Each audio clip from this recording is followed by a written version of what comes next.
Assalamualaikum warahmatullahi wabarakatuh. Pada video kali ini saya akan menjelaskan salah satu materi IPA di sekolah dasar, yaitu tentang makhluk hidup dan lingkungannya. Materi ini sangat penting dipelajari karena berkaitan langsung dengan kehidupan sehari-hari siswa.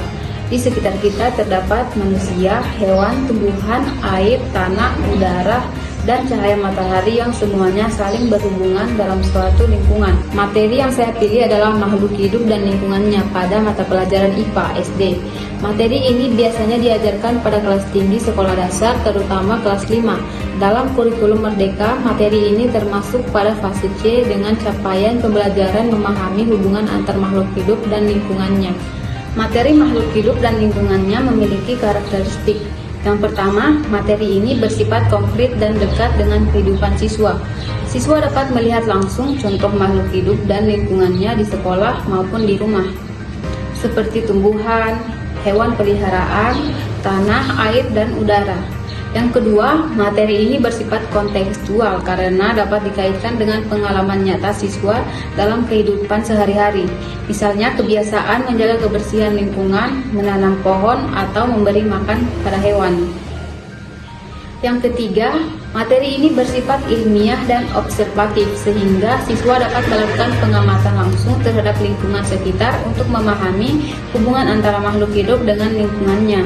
Dan yang keempat, materi ini juga menanamkan sikap peduli lingkungan dan tanggung jawab terhadap alam sekitar. Dalam materi ini, siswa mempelajari pengertian makhluk hidup, ciri-ciri makhluk hidup, komponen biotik dan abiotik, rantai makanan, interaksi antar makhluk hidup, serta pentingnya menjaga keseimbangan lingkungan. Model pembelajaran yang cocok digunakan pada materi ini adalah Problem Basic Learning atau PBL. Model ini dipilih karena mampu melatih siswa berpikir kritis dan memecahkan masalah yang berkaitan dengan lingkungan sekitar. Contohnya, guru dapat memberikan masalah seperti pencemaran lingkungan atau banyaknya sampah di sekolah. Kemudian siswa diminta mencari solusi bersama. Selain itu, model PBL membuat siswa lebih aktif dalam berdiskusi, mengamati, bertanya, dan menyampaikan pendapat. Hal ini sesuai dengan karakteristik IPA yang menekankan proses menemukan dan memahami konsep melalui pengalaman langsung. Beberapa metode yang cocok digunakan antara lain metode observasi, yaitu siswa mengamati lingkungan sekitar sekolah untuk mengenali makhluk hidup dan benda tak hidup. Metode diskusi digunakan agar siswa dapat bertukar pendapat dan bekerja sama dalam kelompok. Metode tanya jawab digunakan untuk melatih keberanian siswa dalam menjawab maupun mengajukan pertanyaan. Metode demonstrasi, misalnya guru memperlihatkan contoh rantai makanan menggunakan gambar atau video. Beberapa metode tersebut dipilih karena dapat membuat pembelajaran lebih aktif, menarik, dan mudah dipahami siswa sekolah dasar. Media pembelajaran yang cocok digunakan pada materi ini antara lain gambar makhluk hidup dan lingkungannya, video pembelajaran tentang ekosistem, poster rantai makanan, lingkungan sekitar sekolah sebagai media nyata, dan PowerPoint interaktif. Media tersebut dipilih karena siswa SD lebih mudah memahami materi melalui visual dan pengamatan langsung dibandingkan hanya mendengarkan penjelasan guru. Misalnya, dengan menggunakan video pembelajaran, siswa dapat melihat secara langsung hubungan antara hewan, tumbuhan, dan lingkungan. Sedangkan penggunaan lingkungan sekolah membuat siswa lebih mudah memahami contoh nyata dalam kehidupan sehari-hari. Alasan memilih model Problem Based Learning karena model ini membuat siswa aktif dan mampu menghubungkan materi dengan masalah nyata di lingkungan mereka. Sedangkan alasan memilih media visual dan lingkungan nyata adalah karena siswa sekolah dasar berada pada tahap operasional konkret, sehingga mereka lebih mudah memahami pembelajaran melalui benda nyata, gambar, dan pengalaman langsung. Dengan menggunakan model, metode, dan media yang tepat, pembelajaran IPA khususnya materi makhluk hidup dan lingkungannya akan menjadi lebih menarik, menyenangkan, dan bermakna bagi siswa.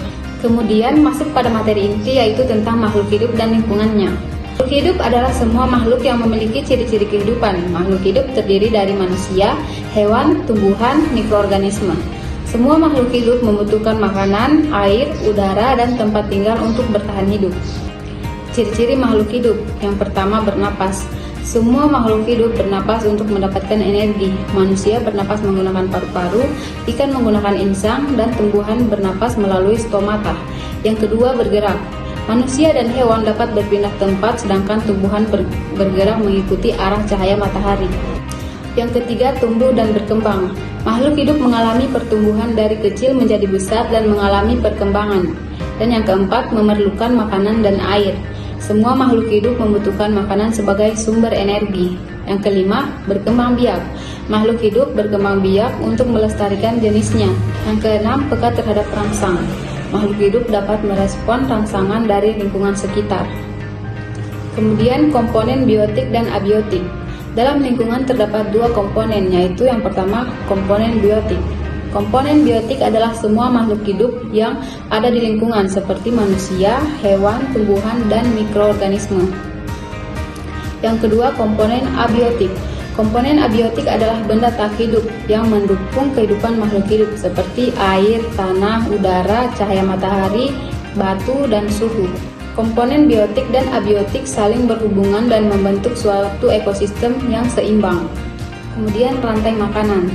Rantai makanan adalah proses makan dan dimakan antar makhluk hidup dan memperoleh energi.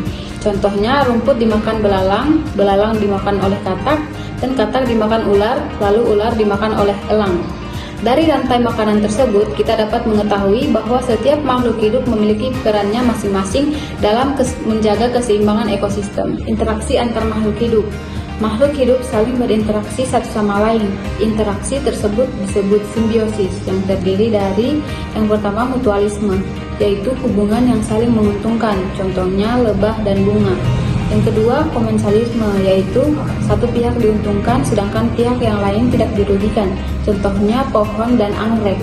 Yang ketiga, parasitisme, yaitu satu pihak diuntungkan dan satu pihak dirugikan, contohnya benalu pada pohon mangga. Pentingnya menjaga keseimbangan lingkungan. Keseimbangan lingkungan sangat penting agar semua makhluk hidup dapat hidup dengan baik. Jika lingkungan rusak, maka kehidupan makhluk hidup juga terganggu. Contohnya, penebangan hutan dapat menyebabkan banjir dan longsor.